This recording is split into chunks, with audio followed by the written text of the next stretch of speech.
हुजूर, जब कुरान करीम में सजदा आता है तो उसी वक्त सजदा करना चाहिए या एंड पे?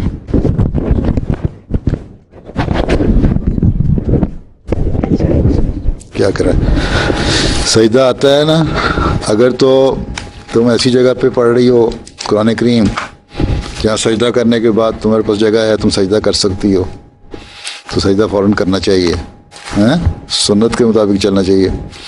और अगर कोई ऐसी जगह नहीं मिलती तो बाद में बाज़ दफ़ा आदमी, तुम्हारे यहाँ तो नहीं होता कि स्कूल में बैठ के पढ़ रही हो, या स्कूल में बैठ के तुम कहीं क्लासरूम में तो नहीं पढ़ रही हैं, जिन जगहों पे बाज़ों क्लास में पढ़ाए जाते हैं और वहाँ सजदे की जगह नहीं होती तो फिर घर जाके कर लो।